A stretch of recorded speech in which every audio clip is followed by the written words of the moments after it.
le CIVRB s'organise justement pour accueillir ce Tour de France et sur quoi il mise au travers du passage de cet événement mondial? Alors, la viticulture s'organise parce que c'est effectivement la ville de Bergerac, les vins de Bergerac ont le même nom, donc c'est pour nous quelque chose d'important. Le village de Montbazillac qui va être traversé, c'est aussi l'appellation Montbazillac. Le Tour de France, comme le disait tout à l'heure le maire de Bergerac, est un événement populaire fort. Donc chacun des vignerons, des vigneronnes ont tous vu ou regardent le Tour de France à la télé, donc ils sont passés au pied de chez eux.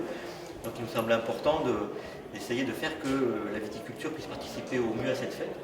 Donc on est en train, juste avant cette inauguration, on était avec Pierre-Henri Cognot de la Fédération des vins, de mettre en place un comité d'organisation du Tour de France de la viticulture, pour qu'on soit un interlocuteur fiable et professionnel vis-à-vis du comité Tour de France de Bergerac et apporter le meilleur de la viticulture à cette organisation.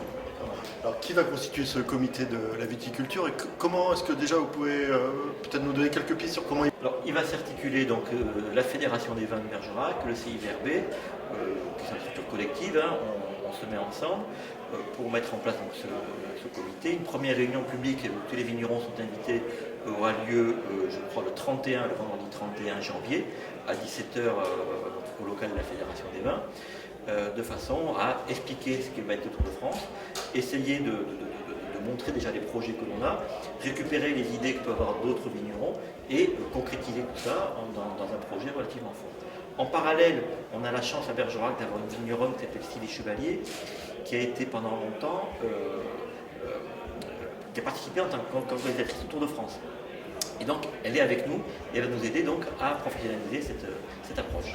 Sylvie Chevalier, bonsoir. Vous êtes viticultrice, mais aussi une ancienne organisatrice du Tour de France, lorsque Jean-Marie Leblanc était directeur. Absolument. Quel était votre rôle à cette époque ?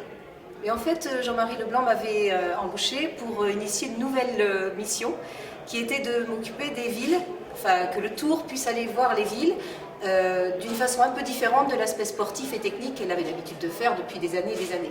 Les villes, dans les années où je suis arrivée, 97 et 98, étaient très demandeuses d'informations concernant l'animation, le sponsoring, tout ce qu'elles pouvaient mettre en place autour du Tour, justement. Et le Tour de France étant très cadré avec ses sponsors, avec ses règles du jeu, il fallait quelqu'un qui puisse aller voir les collectivités pour expliquer un peu quelle était la règle du jeu du Tour.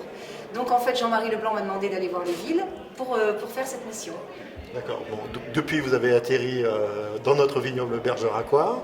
Vous êtes viticultrice à Pomport.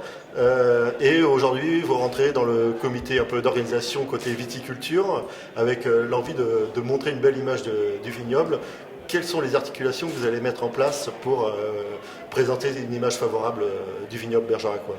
Alors bon, ça c'est franchement un petit peu prématuré pour vous le dire. J'avoue que personnellement le fait d'avoir quitté le Tour pour devenir bergeracoise et devenir vigneronne et aujourd'hui avoir l'opportunité de réunir mes deux expériences et pour valoriser le plus possible notre territoire et notre vignoble bergeracois est formidable.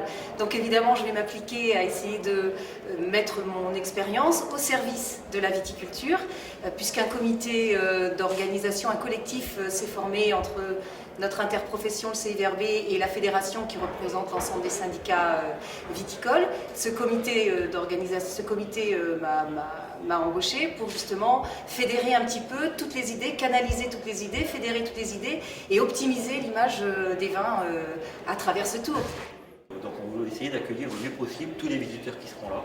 On pensait peut-être organiser un grand pique-nique dans les vignes pour que les gens qui sont là puissent trouver un endroit sympathique en attendant le Tour de France. On trouve des choses conviviales qui montrent que les vins de Bergerac sont des vins qui sont, comment dirais-je, de tous les instants. Voilà, dans des moments de fête, un rosé, un blanc de Bergerac, mais là, au pied d'un fossé, en attendant le vélo, ça peut marcher. Attention aussi à l'abus d'alcool, enfin, on a toujours ces problèmes à régler, mais on peut faire de façon conviviale, de façon constructive, des choses pour que les gens soient bien accueillis dans notre vignoble. Bon, et après, on compte bien sûr sur les images du vignoble qui montrent la beauté de nos territoires. Ça, il n'y a pas de souci, le territoire est là, les images sont là, elles seront mises en valeur. Je pense qu'aujourd'hui, on a quand même un vignoble qui a énormément évolué en termes de qualité. On a des viticulteurs qui sont de véritables professionnels, qui sont de véritables passionnés et qui aujourd'hui donc aucune envie, c'est faire transmettre leur passion à tous les gens qui seront dans la région à ce moment-là. Merci.